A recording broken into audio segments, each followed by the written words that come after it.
الحمد لله نحمده ونستعينه ونستغفره ونؤمن به ونتوكل عليه ونعوذ بالله من شرور أنفسنا ومن سيئات أعمالنا من يهده الله فلا مضل له ومن يضلل فلا هادي له وأشهد أن لا إله إلا الله وحده لا شريك له وأشهد أن محمدا عبده ورسوله أما بعد يا أيها الذين آمنوا اتقوا الله حق تقاته ولا تموتن إلا وأنتم مسلمون يا أيها الناس اتقوا ربكم الذي خلقكم من نفس واحدة وخلق منها زوجها وبث منهما رجالا كثيرا ونساء واتقوا الله الذي تساءلون به والأرحام إن الله كان عليكم رقيبا يا أيها الذين آمنوا اتقوا الله وقولوا قولا سديدا يصلح لكم أعمالكم ويغفر لكم ذنوبكم ومن يطع الله ورسوله فقد فاز فوزا عظيما فإن خير الحديث كتاب الله وخير الهدي هدي محمد صلى الله عليه وسلم وشر الأمور محدثاتها وكل محدثة بدعة وكل بدعة ضلالة وكل ضلالة في النار وقال الله تبارك وتعالى لقد كان لكم في رسول الله أسوة حسنة لمن كان يرجو الله واليوم الآخر وذكر الله كثيرا رب اشرح لي صدري ويسر لي أمري واحلل عقدة من لساني يفقهوا قولي اللهم أرنا الحق حقا وارزقنا اتباعه وأرنا الباطل باطلا وارزقنا اجتنابه آمين يا رب العالمين. سلسلہ سیرت النبی صلی اللہ علیہ وسلم کے بیان میں آج معراج النبی ہی کا سلسلہ ہے جو انشاءاللہ ہم اس کو جاری رکھیں گے.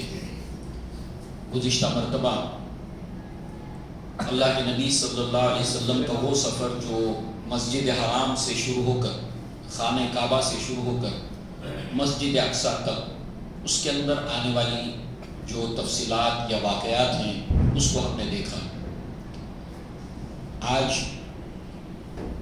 انشاءاللہ مسجد اقصیٰ سے اللہ کے نبی صلی اللہ علیہ وسلم کا جو آسمانی سفر ہے اس کی تفصیلات کی طرف ہم آج قدم رکھیں گے. یہ بات ہم نے اس سے پہلے سمجھی ہے سنی ہے کہ اللہ کے نبی کا وہ سفر جو مسجد حرام سے مسجد اقصیٰ تک کا ہے اس کو اسرا سے موسوم کیا جاتا ہے اور جو مسجد اقصیٰ سے لے کر جو آسمانی سفر تک جو اللہ کے نبی کا ہے اس کو معراج سے تعبیر کیا جاتا ہے. اور معراج جو ہے وہ بلندی کو یا سیڑھی کو بھی کہتے ہیں چونکہ اللہ کے نبی یہاں سے آسمان کی طرف اٹھے. تو یہ معراج کا سفر جو بیت المقدس سے شروع ہو کر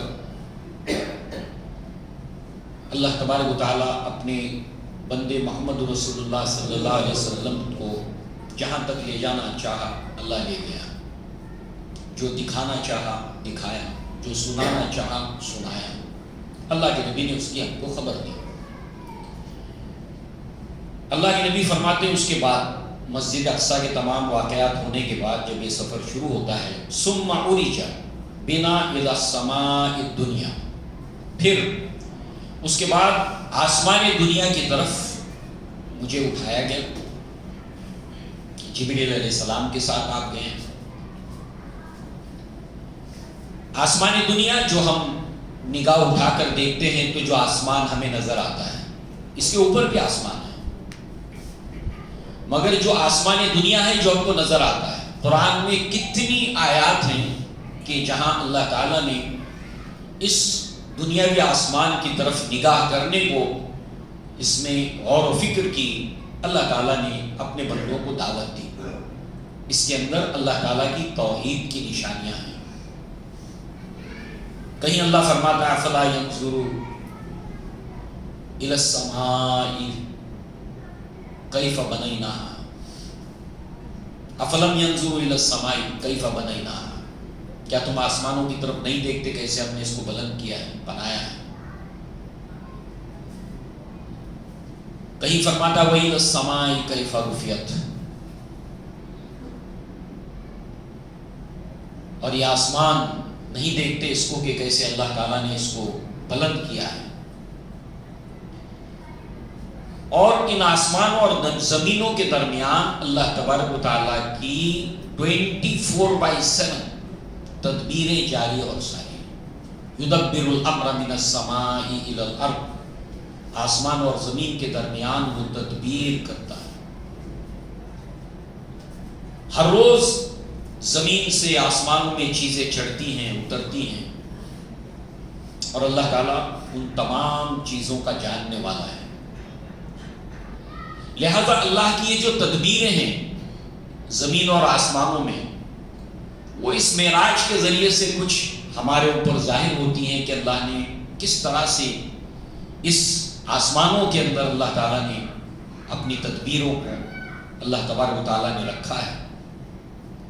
پھر اس کے ساتھ ساتھ احوال ملائکہ کے جو حالات ہیں، چونکہ ارکان ایمان میں سے ایک رکن ہے ایمان بالملائکہ، اللہ تعالیٰ پر ایمان، اللہ تعالیٰ کے فرشتوں پر ایمان، اللہ تعالیٰ کی کتابوں پر، آخری کتاب پر ایمان، اللہ تبارک و تعالیٰ کے انبیاء و رسولوں پر ایمان، اللہ تبارک و تعالیٰ نے جو تقدیر بنائی ہے اس کا خیر اور شر کا حصہ اس پر ایمان، اور ایمان بالملائکہ یہ ایمان کا حصہ ہے. لہذا فرشتوں کے تعلق سے ویسا ہی ایمان رکھنا جیسے اللہ تعالیٰ کی کتاب اور اللہ کے نبی صلی اللہ علیہ وسلم ہمیں حکم دیتے ہیں. اس لیے کہ ایمان بالملائکہ کو لے کر گزشتہ قومیں گمراہ ہوئی. جبریل کو یہود نے اپنا دشمن بنایا. انہوں نے کہا جبریل تو ہمارے دشمن ہیں. ہاروت اور ماروت فرشتوں کے تعلق سے وہ گمراہی میں پڑ گئے. یقین جانیے فرشتوں کو لے کر کسی شک و شبہ کی گنجائش نہیں. امت مسلمہ میں بہت بڑی تعداد ایسی ہے کہ فرشتوں پر ویسا ہی ایمان نہیں رکھتی جیسا کہ اللہ کا حکم ہے. اس اعتبار سے فرشتوں کے احوال بھی ہمارے سامنے آئیں گے اللہ کی کتاب محمد رسول اللہ کے ارشادات کے حوالے سے. جب پہلے آسمان کی طرف اللہ کے نبی جبریل کے ساتھ جاتے ہیں تو جبریل علیہ السلام پہلے آسمان کے اوپر جا کر رک جاتے ہیں، اور پھر فاستفتح جبریل، جبریل علیہ السلام نے دروازہ کھولنے کے لیے کہا. یعنی آسمان میں دروازے ہیں. جبریل علیہ السلام نے دروازہ کھولنے کے لیے کہا. اب آپ کون ہیں؟ سید الملائکہ، تمام فرشتوں کے سردار. سورہ فاتر میں اللہ نے فرشتوں کا ذکر کرتے ہوئے ابتدائی کے اندر فرمایا کہ اللہ تعالیٰ نے جو فرشتے بنائے ہیں، ایک تو اللہ نے ان کو نور سے بنایا، دوسرے ان فرشتوں کے اندر بھی اللہ نے بعض کو بعض پر فضیلت دی ہے. اللہ تعالیٰ نے 2-2 3-3 پروں والے فرشتے بنائے اور جبریل علیہ السلام کے 600 پر. فرشتوں کے سردار ہیں، دروازہ کھولنے کے لیے کہتے ہیں آسمان کا. جواب آتا ہے جو پہلے آسمان کا دربان ہے. اللہ کے حکم کے بغیر کوئی آسمان کے دروازوں سے نہ داخل ہو سکتا ہے نہ دروازہ کھل سکتا ہے اللہ کی اذن کے بغیر. فقیلا، تو کہا گیا ومن انت، آپ کون ہیں؟ قال جبریل، جو دربان ہے پہلے آسمان کا فرشتہ وہ کہتا ہے کون ہے؟ جبریل کہتے ہیں کہ انا جبریل، میں جبریل ہوں علیہ السلام. ومن معک، آپ کے ساتھ کون ہے؟ قال محمد صلی اللہ علیہ وسلم، میرے ساتھ محمد صلی اللہ علیہ وسلم ہے. فقیلا وقد ارسل الیہ، کیا ان کو یہاں پر بلایا گیا ہے؟ قال نعم، کہا ہاں ان کو یہاں بلایا گیا ہے. فقد ارسل الیہ، ان کو یہاں بلایا گیا ہے.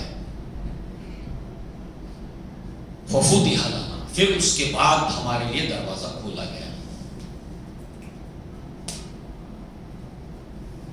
اللہ تعالیٰ کے جو فرشتے ہیں لا یعصون اللہ ما امرہم، اللہ کے حکم کی نافرمانی نہیں کرتے. فرشتوں کے سردار ہیں، جبریل ہیں، اس کے باوجود بھی دروازہ نہیں کھلا. آپ کے ساتھ کون ہے؟ محمد رسول اللہ ہے.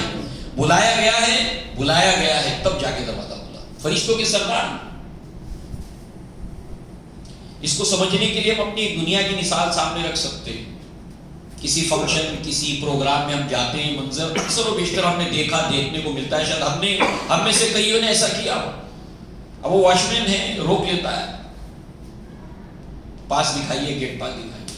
بھول گیا، کچھ ہو گیا. جانتے ہو میں کون ہوں؟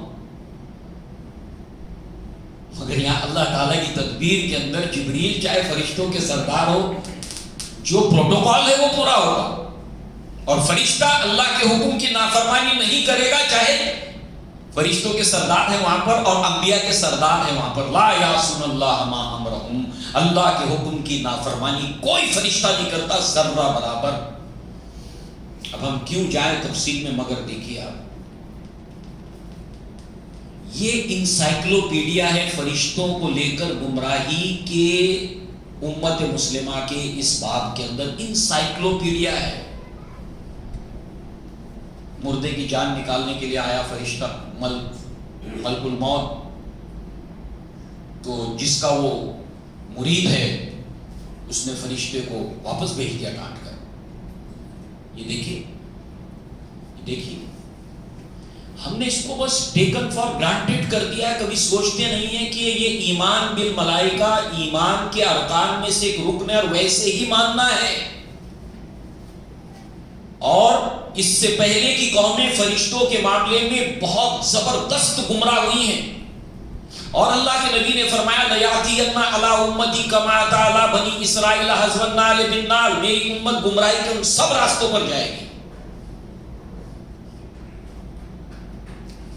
لہذا دروازہ کھولا گیا. اسی کے ساتھ دوسرا سبب، فرشتوں نے پوچھا کون ہے؟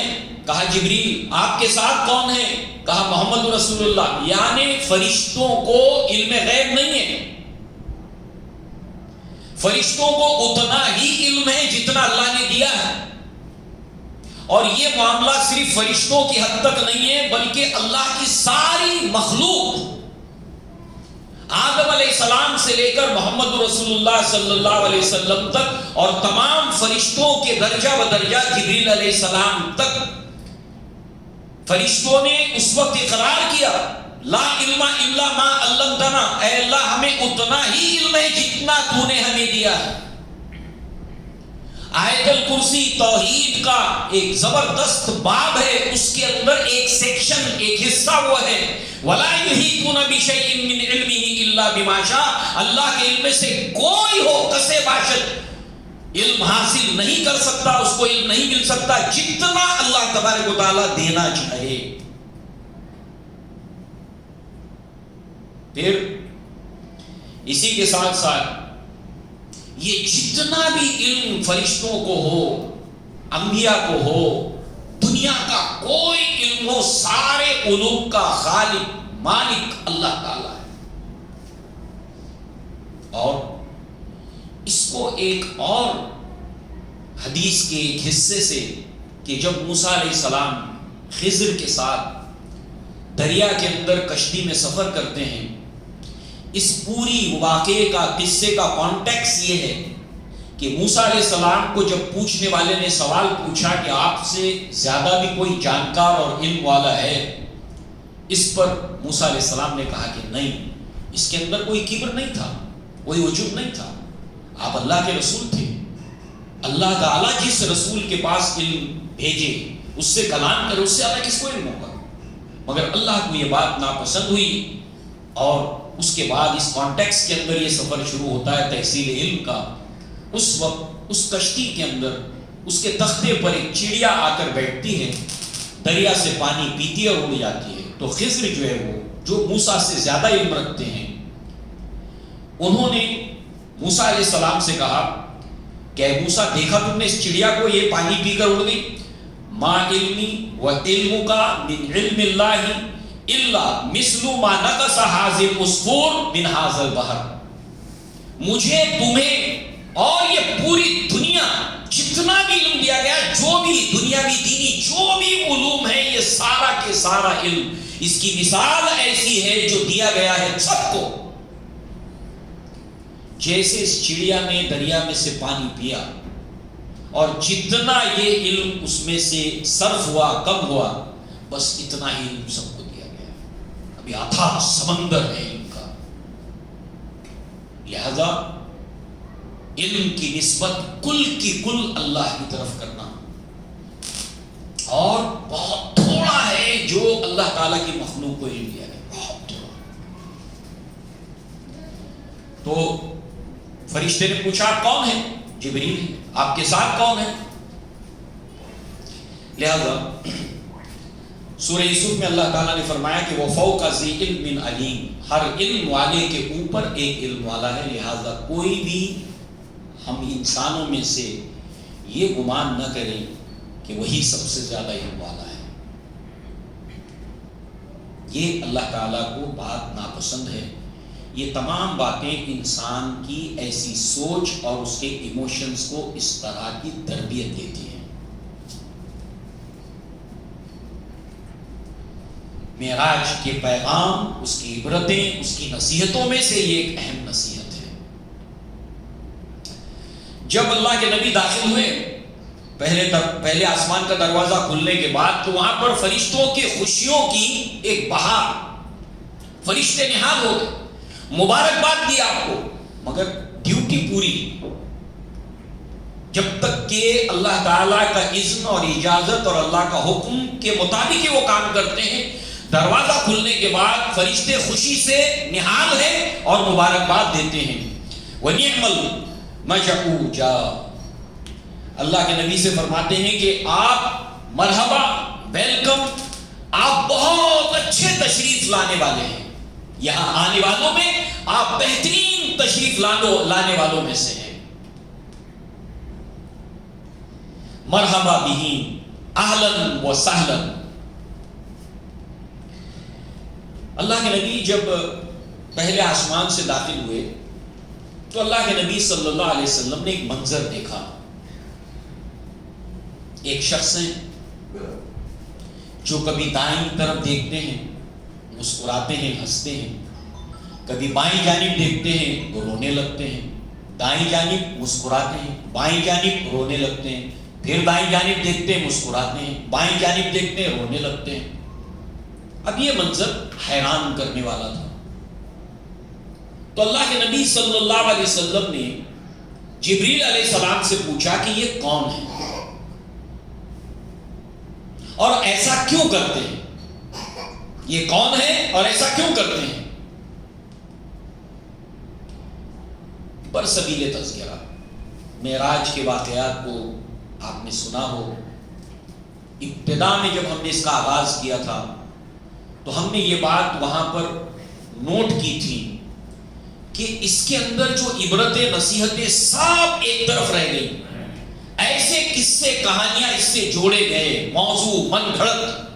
اب یہاں پر اس قصے کے اندر آپ نے سنا ہو، میں نے سنا ہے. سنانے والے اس طرح سے سناتے ہیں کہ اللہ کے نبی جبریل سے سوال پوچھ رہے ہیں یہ کون ہے اور ایسا کیوں کرتے ہیں. اور اس معراج کے سفر میں جبریل اللہ کے نبی سے پوچھتے الٹا کر دیا. اللہ کے نبی نے غلو کرنے سے منع کیا ہے. اللہ تعالیٰ دکھانے اور سنانے کے لیے لایا ہے. اللہ تعالیٰ اپنے نبی کے علم کے اندر یہ جو دنیا ہے اس کو دکھانے سنانے لایا ہے. تو لہذا جبریل سے سوال پوچھتے ہیں اور یہ معاملہ برعکس ہے. بہت باریک کیا، مگر اس پر کبھی غور نہیں کیا گیا کہ کس کس طرح سے امت بیراہ ہو گئی ہے. لہذا جبریل علیہ السلام نے اس کا جواب دیا، مگر اس کی تفصیلات آگے کہ یہ کیوں ایسا کرتے ہیں. جبریل علیہ السلام نے کہا کہ فقال ھذا ابوک، یہ آپ کے ابا ہیں. ابا آدم علیہ السلام. فسلم علیہ، آپ ان کو سلام کیجئے. فسلمت علیہ، تو میں نے آدم علیہ السلام کو سلام کیا. فرد السلام، آپ نے سلام کا جواب دیا۔ اللہ تعالیٰ نے ہم کو بہت بہترین سلام دیا ہے، وہ سلام کہ جو جبریل کرتے ہیں، وہ سلام جو اللہ کے نبی نے ہم کو سکھایا، وہ سلام جو اللہ کے نبی نے آدم علیہ السلام سے کیا، جو اللہ کے نبی نے تمام انبیاء کو سلام بھیجا، اس سلام کا جواب انبیاء نے آپ کو دیا۔ جنتیوں کو فرشتے یہی سلام کہیں گے، السلام علیکم۔ آج ہماری نوجوان نسل اتنی بہترین دعا کو چھوڑ کر، خاص کر کے لڑکیاں، ہائے بائے، ہائے بائے۔ اور لڑکوں کا معاملہ سلام کی بجائے ملاقات گالی سے ہوتی ہے۔ کہاں گئی ہے ہماری نوجوان نسل؟ کیا ہماری کوئی ذمہ داری نہیں؟ یہ دعا قبول ہونے کی صورت میں اتنی جامع دعا ہے جو صبح سے شام تک ایک مسلمان دوسرے مسلمان کو دیتا ہے، السلام علیکم ورحمۃ اللہ وبرکاتہ۔ اس سلام کی اتنی فضیلت ہے کہ نماز کی حالت میں بھی اگر کوئی سلام کرے تو اللہ کے نبی صلی اللہ علیہ وسلم نے اس طرح اشارے سے جواب دینے کا حکم دیا۔ لہذا آدم علیہ السلام نے جواب دیا۔ آدم علیہ السلام نے اللہ کے نبی سے مخاطب ہو کر کہا مرحبا بابن الصالح والنبی الصالح، خوش آمدید، مرحبا اے نیک بیٹے، اے نیک نبی۔ دو چیزوں سے آپ کو مخاطب کیا، اے نیک بیٹے اور اے نیک نبی۔ اللہ کے نبی صلی اللہ علیہ وسلم نسل آدم کے اندر آدم کی اولادوں میں سے، آدم علیہ السلام کے بیٹوں میں سے ایک بیٹے ہیں، انسانی مخلوق ہیں، آدم علیہ السلام کی اولاد میں سے ہیں،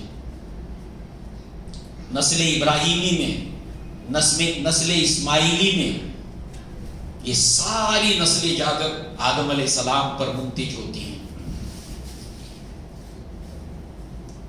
اے نیک نبی، اے نیک بیٹے، اور پہلے بیٹے کہا واشہد ان محمدا عبدہ ورسولہ۔ اے نیک بیٹے، اے نیک نبی۔ لہذا دوسری طرف اسلاف نے اس سے ایک اور نقطہ نکالا۔ آدم علیہ السلام نے محمد رسول اللہ کی نبوت کی، رسالت کی تصدیق کی۔ گزشتہ مرتبہ ہم نے سورہ آل عمران کی آیت نمبر 81 کا حوالہ اپنے سامنے رکھا تھا۔ جس طرح اللہ نے الستو بربکم تمام ارواح سے وعدہ لیا، ایسے ہی انبیاء سے اپنے بعد آنے والے انبیاء کی تصدیق اور ان کی نصرت اور ان پر ایمان لانے کا وعدہ لیا۔ گویا کہ تمام دنیا کے آنے والے انسانوں کے لیے اس کے اندر جو نصیحت ہے کہ آدم علیہ السلام سے لے کر ابراہیم علیہ السلام تک جتنے انبیاء کی یہاں پر ملاقات ہے، سارے انبیاء نے محمد رسول اللہ کی امامت میں نماز پڑھی، اور یہاں پر شروعات ہوتی ہے کہ اے نیک نبی، آپ کے نبوت اور رسالت کی تصدیق کی۔ لہذا سوال جو پوچھا تھا کہ یہ کون ہے اور ایسا کیوں کرتے ہیں، اب اس کی تفصیل کی طرف۔ فَإِذَا رَجُلٌ قَائِدٌ عَلَى يَمِينِهِ أَسْوِدَةٌ وَعَلَى يَسَارِهِ أَسْوِدَةٌ إِذَا نَظَرَ قِبْلَ يَمِينِهِ زَحِقَ وَإِذَا نَظَرَ قِبْلَ يَسَارِهِ بَقَى۔ وہ آدمی کہ جو دائیں طرف جب دیکھتا ہے ادھر ایک بھیڑ ہے لوگوں کی، بائیں طرف دیکھتا ہے ایک بھیڑ ہے لوگوں کی، پھر دائیں طرف دیکھنے کے بعد مسکرا دیتے ہیں، بائیں طرف دیکھنے کے بعد رونے لگتے ہیں۔ تو من ھذا، کہا ھذا آدم، یہ آدم علیہ السلام ہیں۔ اہل النار فاذا نظر قبل شمالہ بقى واہل النار فاذا نظر عن یمینہ زہقا۔ یہ دراصل یہ سب کے سب آدم علیہ السلام کی اولادیں ہیں، دائیں اور بائیں جانب۔ تو یہ اپنے ان بچوں کو دیکھتے ہیں جو دائیں جانب ہے، یہ جنتی بچے ہیں، ان کو دیکھتے ہیں تو آدم علیہ السلام خوش ہو جاتے ہیں اور مسکراتے ہیں، اور جب بائیں جانب دیکھتے ہیں تو یہ آدم علیہ السلام کی اولادیں ہیں، یہ جہنمی ہیں، ان کو دیکھ کر آدم علیہ السلام کو دکھ ہوتا ہے، وہ رونے لگتے کہ میرے بچے جہنم میں جا رہے ہیں۔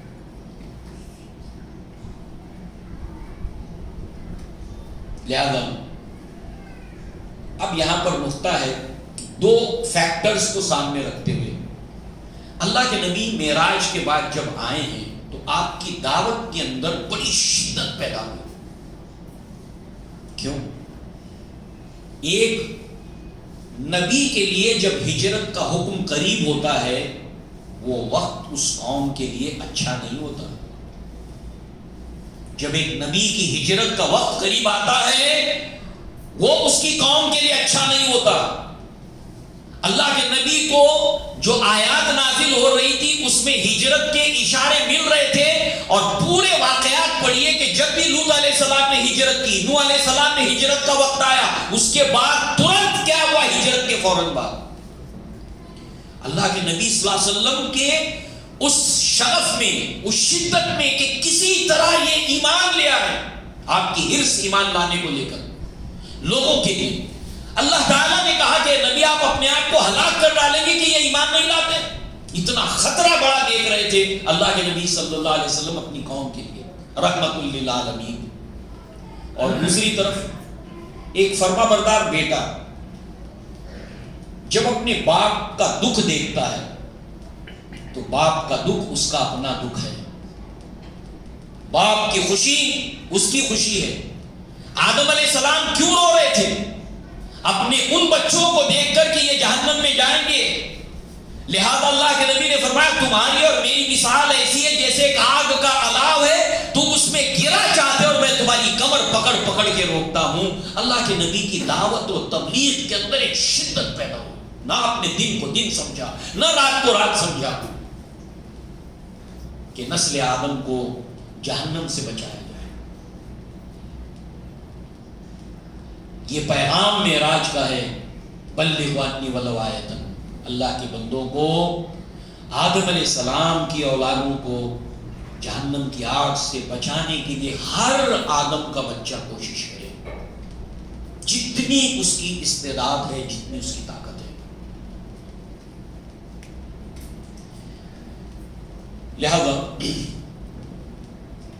اس کو سب سے بڑا کام، آسن کام، اچھے کاموں کے اندر اللہ تعالیٰ نے قرار دیا۔ وَمَنْ أَحْسَنُ قَوْلًا مِّمَّنْ دَعَا إِلَى اللَّهِ۔ اس سے بہترین بات کس کی ہو سکتی ہے؟ جو اللہ کی طرف بلائے۔ یہاں سے پھر دوسرے آسمان کی طرف کا سفر شروع ہوتا ہے، پہلے آسمان سے دوسرے آسمان کی طرف۔ ثُمَّ أُعِيدَ بِنَا إِلَى السَّمَاءِ الثَّانِيَةِ۔ اس کے بعد مجھے دوسرے آسمان کی طرف اٹھایا گیا۔ اب وہی چیز پھر دوبارہ ریپیٹ ہوتی ہے جو اس سے پہلے ہم نے سنی ہے، یہاں پر دوسری بار اس کو ریپیٹ کریں گے، اس کے بعد ہم دوبارہ اس کو ریپیٹ نہیں کریں گے، سیم چیزیں، مگر اس میں سمجھنے اور سیکھنے والی بات کیا ہے؟ جب دوسرے آسمان پر گئے تو وہاں پر فاستفتح جبریل، جبریل نے دوسرے آسمان کا دروازہ کھولنے کے لیے کہا۔ پہلے آسمان میں ہی انٹری نہیں ہے جب تک کہ اللہ کا اذن نہ ہو۔ جب پہلے آسمان میں انٹری مل گئی تو اب اس کے بعد ظاہر سی بات ہے کہ بعد والے کو تو پوچھنے کی ضرورت نہیں ہونی چاہیے، مگر تمام کے تمام آسمانوں پر جو اللہ کے پہرے ہیں، یدبر الامر من السماء الى الارض، فرشتہ وہی سوال پوچھتا ہے، فقیلا ومن انت، آپ کون ہیں؟ قال جبریل، ومن معک، آپ کے ساتھ کون ہیں؟ قال محمد صلی اللہ علیہ وسلم، محمد صلی اللہ علیہ وسلم۔ اس لیے کہ پہلے آسمان سے یہاں تک آنے کی اجازت ہوگی، مگر اس کے بعد کی بھی اجازت ہے۔ اللہ تبارک و تعالیٰ نے تورات کو دینے کے لیے موسیٰ علیہ السلام کو جب ہجرت کی تو اس کے بعد اللہ تبارک و تعالیٰ نے کوہ طور کے اوپر بلایا، وہاں پر تورات دی۔ معراج کے اندر اللہ کے نبی صلی اللہ علیہ وسلم کو سورہ بقرہ کی آخری 2 آیات دی گئی، مگر اللہ تبارک و تعالیٰ نے یہاں پر کوہ طور تک بلایا موسیٰ علیہ السلام کو۔ اللہ تبارک و تعالیٰ نے محمد رسول اللہ کو پہلے آسمان سے، اب جب دوسرے آسمان میں جا رہے، دوسرے آسمان میں اذن ہے اللہ کا. فرشتہ پوچھتا ومن معک، آپ کے ساتھ کون ہے؟ کہا محمد رسول اللہ صلی اللہ علیہ وسلم. وقد ارسل الیہ، انہیں یہاں بلایا گیا. قد ارسل الیہ، کہا ہاں انہیں یہاں پر بلایا گیا. ففتح لنا، اس کے بعد دروازے کو کھول دیا گیا. اب فرشتوں نے ویسے ہی خوشی سے نہال ہیں، مگر ڈیوٹی پوری. اس سے ہم کو کیا معلوم ہوتا ہے؟ رشتے اپنی جگہ ہے، ہر ایک کا مقام مرتبہ اپنی جگہ ہے، مگر انسان کو اپنے ڈیوٹی کے اندر پنکچوئل ہونا چاہیے. کتنی محبت ہے، کتنی خوشی ہے، اس سے جذبات کی وجہ سے ہماری ڈیوٹی، ہمارا پرفارمنس متاثر نہیں ہونا چاہیے. اور آپ صحابہ کو دیکھیے کتنے پنکچوئل تھے وہ. اللہ کے نبی صلی اللہ علیہ وسلم کی فرما برداری میں، اطاعت میں انہیں جو کام سونپا گیا، انہوں نے اس کام کے معاملے میں ذرہ برابر کسی چیز کو مانے اور رکاوٹ ہونے نہیں دیا. پنکچوئلٹی، اپنے ڈیوٹی کا احساس، اپنے کام کا احساس، اپنی ذمہ داری کا احساس کہ کہیں کوئی چیز متاثر نہ ہونے پائے. یہ ایک مرد مومن کی شان ہوتی ہے، یہ اس کا کیریکٹر ہوتا ہے. اپنی ڈیوٹی کو نبھانے کے لیے کسی کی راضی، کسی کی رضا، کسی کی ناراضگی، اس کی پرواہ نہیں ہونی چاہیے. لہذا دروازہ جو ہے وہ کھول دیا گیا. ففتح لنا فإذا أنا بابن خالتی یحییٰ و عیسیٰ علیہ السلام علیہم السلام. یہاں پر عیسیٰ علیہ السلام اور یحییٰ علیہ السلام سے آپ کی ملاقات ہوئی دوسرے آسمان کے اوپر. اور اللہ کے نبی نے فرمایا خالہ زاد بھائی. اب خالہ زاد عیسیٰ علیہ السلام کی جو والدہ ہیں مریم علیہ السلام اور زکریا علیہ السلام کی بیوی، یہ دونوں بہنیں ہیں. زکریا علیہ السلام کے بیٹے یحییٰ علیہ السلام اور مریم ان کے بیٹے عیسیٰ علیہ السلام. تو یہ خالازاد جو بھائی ہیں، ان سے دونوں سے ملاقات ہوئی دوسرے آسمان کے اوپر. عیسیٰ علیہ السلام دوسرے آسمان پر، یحییٰ علیہ السلام دوسرے آسمان پر. لہذا دونوں نے اللہ کے نبی صلی اللہ علیہ وسلم سے مخاطب ہو کر پھر وہی سلام، مرحبا بالاخ الصالح والنبی الصالح، مرحبا، ویلکم، اہلاً و سہلاً، خوش آمدید، اے نیک بھائی، اے نیک نبی. پھر وہی بات، یحییٰ علیہ السلام نے، عیسیٰ علیہ السلام نے اللہ کے نبی کے نبوت کی تصدیق کی. سورہ آل عمران آیت نمبر 81. مسجد اقصیٰ میں سارے انبیاء کی امامت. اور نیک بھائی، یاد کیجئے طائف کا واقعہ. اس وقت اقداس کے سامنے جب اللہ کے نبی صلی اللہ علیہ وسلم نے انگور کو بسم اللہ کہہ کر منہ میں رکھا، تو اس پر اقداس نے پوچھا کہ یہ آپ نے کیا پڑھا، یہاں کے لوگ تو ایسا نہیں پڑھتے. اس پر جو ہے وہ اللہ کے نبی نے فرمایا کہ تمہارا تعلق کہاں سے ہے؟ کہا کہ میں نینوا کا رہنے والا ہوں. اچھا، تم میرے بھائی یونس بن متی کے علاقے کے رہنے والے ہو، نینوا کے. کہا کہ آپ کیسے پہچانتے ہو؟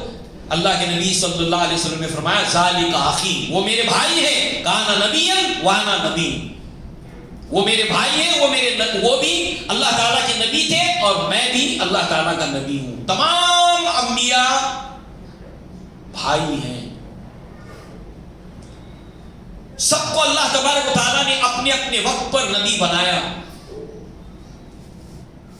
لہذا اللہ کے رسول کو غلو کرتے ہوئے کوئی اور مخلوق بنانا اتنا ایکسرسائز قدم قدم کے اوپر ہے، قدم قدم کے اوپر ہے. خوش آمدید، مرحبا اے نیک نبی، اے نیک بھائی، اور بھائی پہلے کہا، نبی بعد میں کہا۔ مگر گزشتہ قومیں عیسیٰ علیہ السلام کے معاملے میں گمراہ ہوئی، ان کے بشریت کو لے کر اور دیگر چیزوں کو لے کر۔ اب یہاں پر اللہ کے نبی صلی اللہ علیہ وسلم نے عیسیٰ علیہ السلام کا حلیہ بیان کیا، یحییٰ علیہ السلام کا نہیں، یحییٰ علیہ السلام کا نہیں، دو نبیوں کا حلیہ بیان کیا اللہ کے نبی نے، ایک ابراہیم علیہ السلام کا اور ایک عیسیٰ علیہ السلام کا۔ تو بہرحال عیسیٰ علیہ السلام کا جو حلیہ آپ نے بیان کیا، بخاری متفق علیہ روایت میں اہتمام کیا اللہ کے نبی نے عیسیٰ علیہ السلام کا حلیہ بیان کیا، اور گزشتہ انبیاء کی یہ سنت رہی ہے کہ اپنے بعد آنے والے نبی کی جہاں انہوں نے خوشخبریاں دیں، اس کا مطلب یہ نہیں کہ عیسیٰ علیہ السلام جب آئیں گے تو وہاں پر ہم دیکھیں گے کہ آپ اس امت کے اندر آئیں گے، اور جب آپ کو دوبارہ یہاں پر اس دنیا میں اللہ تعالیٰ زمین کے اوپر اتارے گا تو آپ امامت تک نہیں کریں گے، امامت اللہ کے نبی صلی اللہ علیہ وسلم کا ایک امت ہی کرے گا، اور ان کی امامت کے اندر عیسیٰ علیہ السلام نماز پڑھیں گے، اور کوئی بھی نبی نبوت اور رسول کی حیثیت سے اپنی جو کسی بھی غیر نبی کے پیچھے نماز نہیں پڑھتا۔ مگر یہاں پر کوئی یہ مغالطے میں نہ شامل ہو جائے، اس لیے کہ بہت سے ہمارے عیسائی بھائیوں سے جب بات چیت ہوتی ہے سیکنڈ کمنگ آف جیزس، تو خود کہتے ہیں کہ تمہارے نبی نے فرمایا ہے کہ وہ دوبارہ آئیں گے، تو پھر اسی کو لے کر محمد رسول اللہ کا اور عیسیٰ علیہ السلام کا تقابل کرتے ہوئے کہتے ہیں کہ پھر محمد صلی اللہ علیہ وسلم کیوں نہیں آئیں گے، ہمارے نبی کیوں آئیں گے، اور اس طریقے سے جو ہے وہ پھر یہاں پر فضیلت جو ہے وہ بڑھانے کی وہ کوشش کرتے ہیں، انہیں یہ بات معلوم ہو کہ اللہ تبارک و تعالیٰ کی یہ جو تدبیر کا حصہ ہے وہ یہاں پر اللہ کے نبی کی امتی ہی کے پیچھے نماز پڑھیں گے، حالانکہ ان کو آفر ہوگا کہ آپ نماز پڑھائیں گے، مگر وہ کہیں گے نہیں۔ بہرحال اللہ کے نبی صلی اللہ علیہ وسلم نے حلیہ بیان کیا۔ نمبر ایک، درمیانہ قد، سرخ و سفید رنگ، جیسے کوئی گورا انسان ہوتا ہے اور گورے رنگ کے ساتھ اس کی رنگت کے اندر ہلکی سرخی بھی ہوتی ہے، اور وہ سرخی بہت زیادہ نمایاں ہوتی ہے جب وہ بہت خوش ہوتا ہے یا غصے میں ہوتا ہے۔ تو یہ سفید اور سرخ رنگ، گھنگری والے بال، اور جب وہ دیکھے کوئی پہلی بار ان کو تو اس کو ایسے محسوس ہو جیسے کہ ابھی غسل خانے سے یا غسل کر کے آ رہے ہیں۔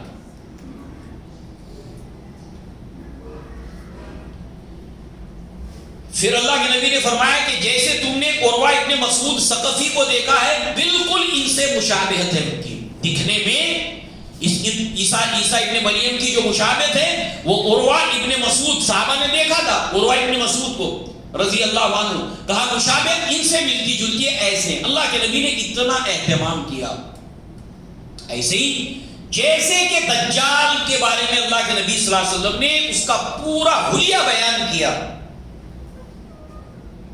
عیسیٰ علیہ السلام کے بارے میں اللہ کے نبی نے اس روایت کے ساتھ دیگر روایتوں میں بھی عیسیٰ علیہ السلام کے بارے میں بتایا، اس لیے کہ اللہ کے نبی صلی اللہ علیہ وسلم نے یہ جو تفصیلات بیان کی عیسیٰ علیہ السلام کی، تو چونکہ عیسیٰ علیہ السلام کو اللہ تعالیٰ نے آسمان پر اٹھایا، ہم نے دیکھا دوسرے آسمان پر آپ ہیں، اور اس کا ذکر قرآن مجید کے اندر موجود ہے۔ اس معاملے میں نصارہ نے دھوکہ کھایا ہے، اس معاملے کو لے کر ان کے یہاں بنیادی طور پر رفع آسمانی کو لے کر ان میں بنیادی طور پر اس تھاٹ کو، اس عقیدے کو لے کر جو ہے وہ 3 گروہ ہیں، بالکل ابتدا میں، بالکل اسٹارٹ میں انتقال کر گئے، پھر روح ڈالی گئی، پھر اٹھایا گیا وغیرہ، ایسے 3 بنیادی گروہ ان کے اندر ہیں۔ بہرحال قیامت سے پہلے اللہ تبارک و تعالیٰ عیسیٰ علیہ السلام کا پھر دوبارہ دنیا کے اندر نزول ہوگا، اور یہ قیامت کی بڑی نشانیوں میں سے ایک نشانی ہے۔ پھر اللہ کے نبی صلی اللہ علیہ وسلم نے مزید فرمایا، یہ جغرافیکل دنیا کے لوکیشن کے اندر یہ نازل ہوں گے وہ دمشق، فلسطین کے پاس دمشق، اور دمشق کے بھی ساؤتھ کے اندر، جنوبی حصے کے اندر ان کا نزول ہوگا، اور سفید مینار مسجد کے اس کے اوپر اتریں گے عیسیٰ علیہ السلام آسمان سے، اور دو فرشتوں کے پروں اور یا کندھوں کے اوپر دونوں ہاتھ ہوں گے، اور اس طریقے سے وہ آسمان سے اللہ تعالیٰ ان کو نازل کرے گا۔ اس وقت جو نماز کا وقت ہوگا تو اس وقت مسلمانوں کی ایک جماعت نماز کے انتظار میں ہوگی، جیسے ہم نماز کے انتظار میں ہوتے ہیں، اس وقت نزول ہوگا، اور اس وقت جو ہے وہ ایک شخص اللہ کے نبی صلی اللہ علیہ وسلم نے فرمایا کہ کہے گا کہ آپ نماز پڑھائیے کہاں میں، اور جو شخص وہاں نماز پڑھائیں گے وہ مہدی ہوں گے، جن کی امامت کے اندر عیسیٰ ابن مریم نماز پڑھیں گے۔ اللہ کے نبی نے وہ جو جماعت ہے جو مہدی کے ساتھ ہوگی، وہ جماعت جو عیسیٰ علیہ السلام کے ساتھ ہوگی، عیسیٰ علیہ السلام، مہدی، دجال، یہ ہم زمانہ ہے، ہم عصر ہیں، ایک زمانے کے ہیں، لہذا جو ہے وہ عیسیٰ علیہ السلام جب یہاں پر دنیا میں آئیں گے، ان کے ساتھ جو جماعت ہوگی، مہدی کے ساتھ جو جماعت ہوگی، ایسی کئی اللہ کے نبی کی روایتیں، اس دھرتی کے وہ سب سے بہترین لوگ ہوں گے۔ ہر انسان کے دل میں خواہش پیدا ہوگی وہ بھی اس جماعت میں ہو، وہ کیسے ہوگا؟ علم حاصل کرے، کہیں ایسا تو نہیں کہ جیسے انبیاء نے خوشخبریاں دینے کے باوجود، علامتیں بتانے کے باوجود جب آنے کا وقت آیا تو یہود نے دھوکہ کھایا۔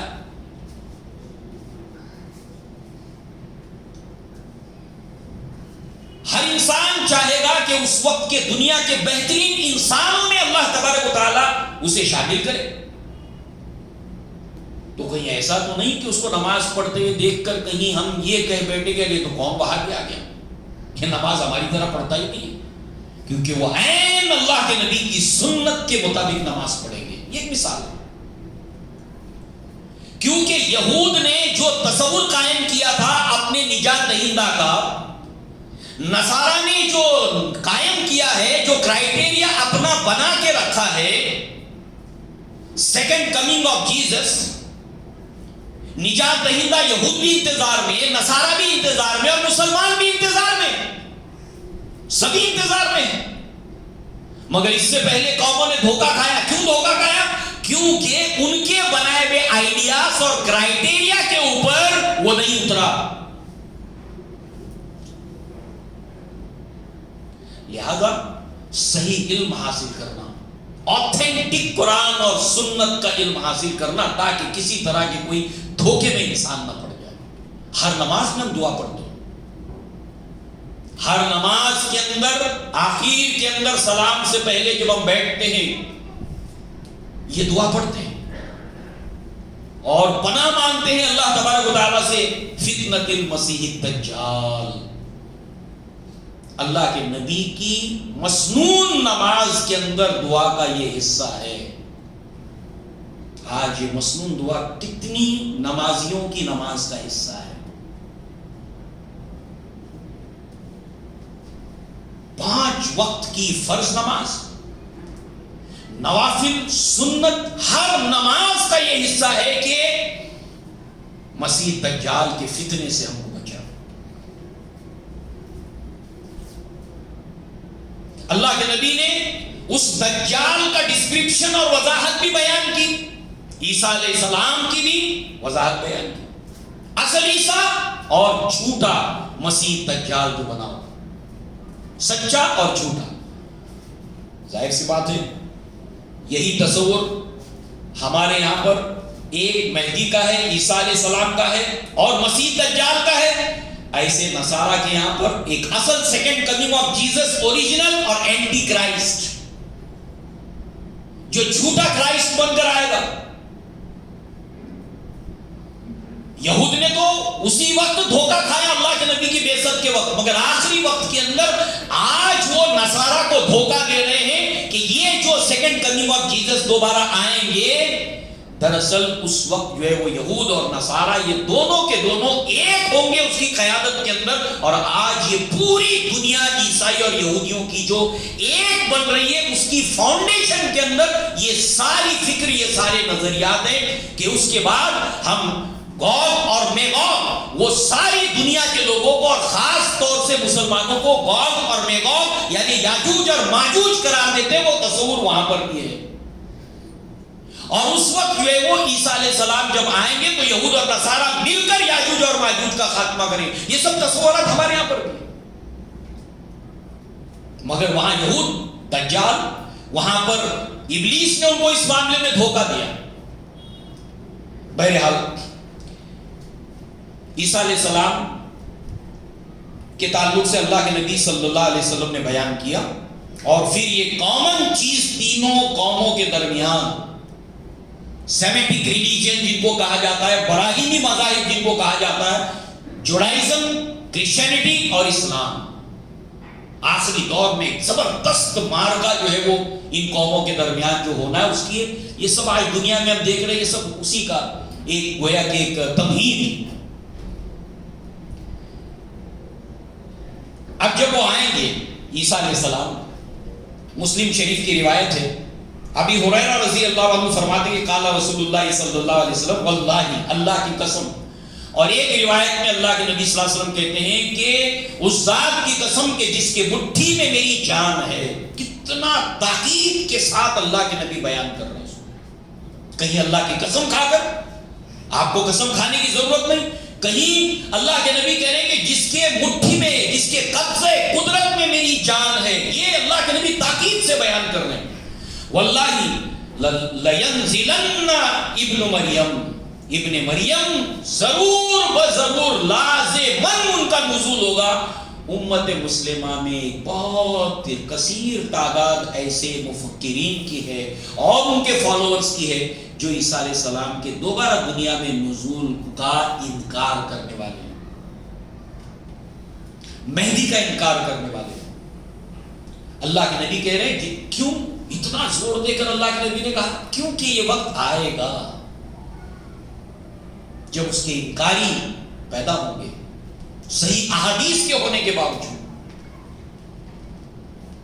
قرآن مجید کے اندر آیت ہونے کے باوجود، وہ آیت بھی ابھی ہمارے سامنے آئے گی،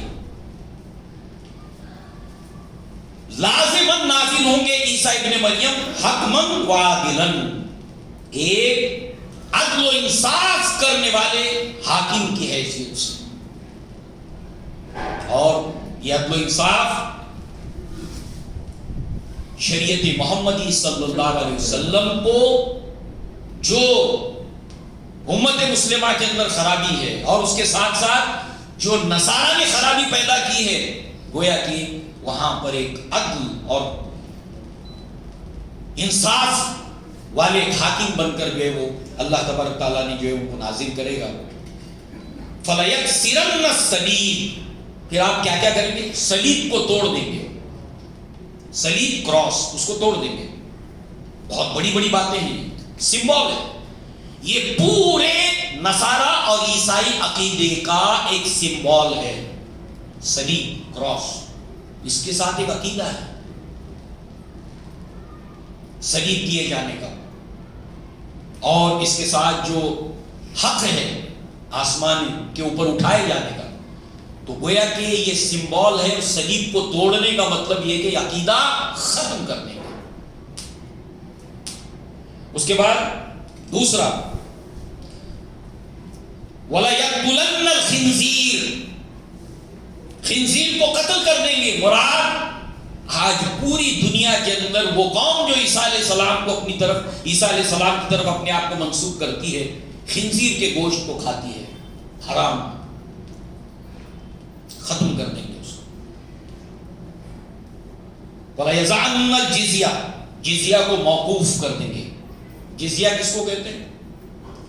یہ غیر مسلم جو اسلامی ریاست میں رہتا ہے تو مسلمان ریاست کے وہ ذمے میں ہے اور اس کو وہاں پر جزیہ دینا ہوتا ہے، اور مسلمان جو ہوتا ہے وہ زکات دیتا ہے۔ چوتھی چیز وَلَيُتْرَكُنَّ الْقِلَاسَ، اونٹنی کو چھوڑ دیا جائے گا، فَلَا يُسْعَ عَلَيْهَا، اور اس سے کوئی کام نہیں لیا جائے گا. اونٹ اور اونٹنیاں یہ چوپائے چھوڑ دیا جائے گا اس کو، یعنی اس سے محنت مزدوری کا کام نہیں دیا جائے گا. یعنی اس کا آلٹرنیٹ اس وقت کی دنیا کے اندر تو آج ہی ہم دیکھ رہے ہیں کہ وہ چیز وہاں موجود ہوگی. وَلَتَذْهَبَنَّ الشَّحْنَاءُ وَالتَّبَاغُضُ وَالتَّحَاسُدُ، اور اس وقت جو ہے وہ عداوت، دشمنی، لالچ، بغض ایک دوسرے سے اور حسد ایک دوسرے سے، یہ سب کچھ ختم کر دیا جائے گا. لوگوں کی ایک دوسرے سے دشمنی نہیں رہے گی. آج کتنی دشمنیاں ہیں، انسان امن چاہتا ہے، مگر آج دشمنی کی آگ پوری دنیا میں ایک قوم سے دوسرے قوم کے اندر جو بھڑکی ہوئی ہے ختم ہو جائے گی. بغض ختم ہو جائے گا، حسد ختم ہو جائے گا. وَلَيُدْعَوْنَ إِلَى الْمَالِ فَلَا يَقْبَلُهُ أَحَدٌ، لوگوں کو بلایا جائے گا یہ مال لے لو، یہ مال لے لو، یہ مال لے لو، لینے والا کوئی نہیں ہوگا. وہ وقت آئے گا مال لینے والا کوئی نہیں ہوگا. ایک مثال کو سامنے رکھیے. اللہ کے نبی صلی اللہ علیہ وسلم نے فرمایا کہ جو لوگ فتح مکہ سے پہلے خرچ کریں گے، اللہ کی راہ میں محنت کریں گے، اسٹرگل کریں گے، جان مال قربان کریں گے، ان کا وہ مرتبہ جو اس کے بعد خرچ کریں گے وہ مرتبہ ان کا نہیں ہوگا. آج دین اسلام کو ہمارا وقت، ہمارا ٹیلنٹ، ہمارا پیسہ سب جو ہے وہ آج اس کی ریکوائرمنٹ ہے کہ ہم اس کو صحیح جگہ پر لگائیں. مگر ایک وقت آئے گا کہ لوگ لے لے کر گھومیں گے، لینے والا کوئی نہیں ہوگا. اس وقت کیا خرچ کرو گے آپ؟ کیا خرچ کرو گے آپ؟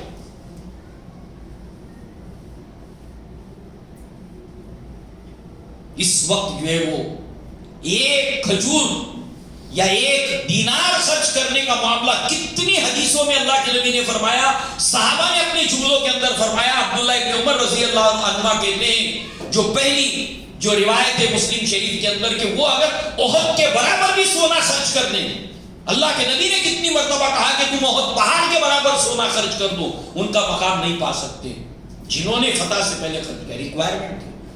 آج آپ سوچئے کہ مسلمانوں کو اپنی صلاحیت، اپنی جوانی، اپنی طاقت، اپنی نیند، اپنا پیسہ آج کتنا تقاضا ہے اسلام کے لیے کہ وہ لگائے اسلام.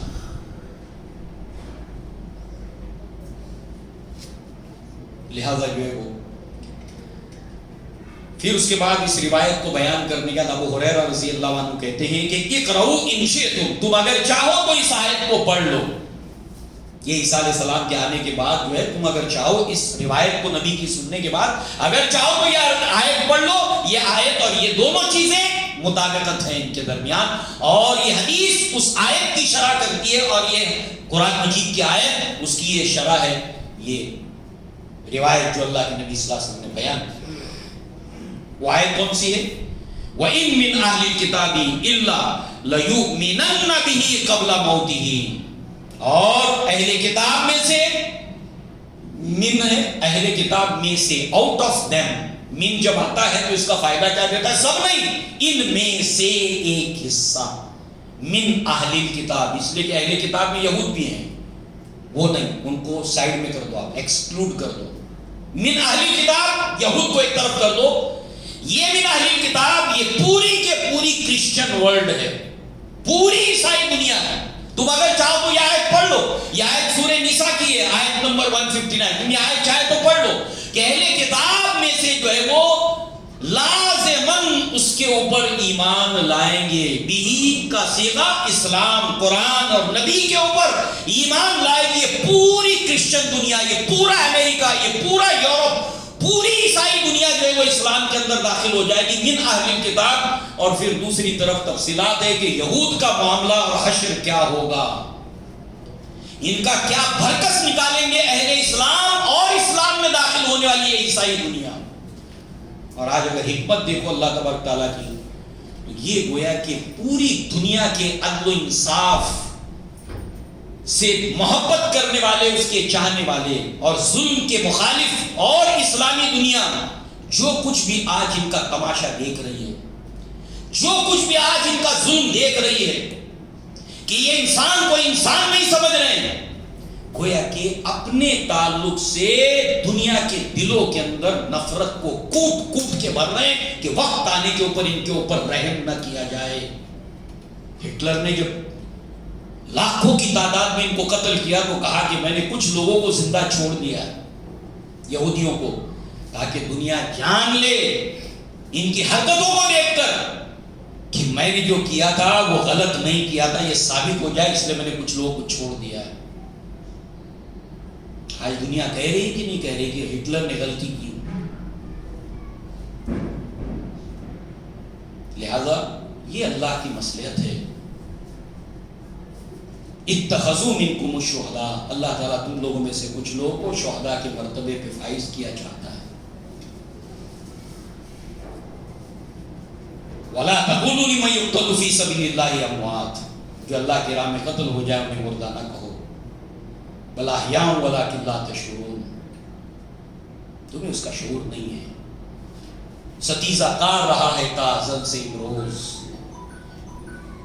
شرار ابو لہبی سے چراغ مصطفی، یہ ہمیشہ سے ہوتا آیا ہے اہل ایمان اور اہل اسلام کے ساتھ، اور یہ سلسلہ مار کا چلتا رہے گا، مگر من اہل کتاب میں یہ نصارہ کی دنیا اسلام کے اندر بالآخر داخل ہو جائے گی۔ عیسیٰ علیہ السلام کی دوسرے آسمان پر ملاقات کے بعد اگلا تیسرے آسمان کی طرف سفر شروع ہوتا ہے۔ ثم صعد بی الی السماء الثالثہ فاستفتح، پھر تیسرے آسمان کی طرف مجھے اٹھایا گیا، جبریل نے پھر وہی کہا دروازہ کھولنے کے لیے، فرشتے نے تیسرے آسمان کے اوپر جو دربان ہے فرشتہ، من ھذا، کہا جبریل، ومن معک، محمد رسول اللہ صلی اللہ علیہ وسلم، وقد ارسل الیہ، نام ان کو بلایا گیا، کہا ہاں، ففتح، اس کے بعد دروازہ کھولا گیا، اور پھر تیسرے آسمان پر جو کچھ ہوا، اللہ کے نبی کی ملاقات جو آپ کو دکھایا گیا، انشاءاللہ یہاں سے تیسرے آسمان سے اگلی تفصیلات کو ہم آگے جاری رکھیں گے۔ اللہ تعالیٰ سے دعا ہے کہ اللہ تعالیٰ ہمیں اپنے پیارے حبیب محمد رسول اللہ صلی اللہ علیہ وسلم کی سیرت کو، سنتوں کو پڑھنے سمجھنے کی توفیق عطا فرمائے اور اس کے مطابق عمل کرنے کی توفیق عطا فرمائے۔ اقول قولی ھذا واستغفر اللہ لی ولکم ولسائر المسلمین والمسلمات وآخر دعوانا ان الحمد للہ رب العالمین۔ السلام علیکم ورحمۃ اللہ وبرکاتہ۔ وعلیکم السلام۔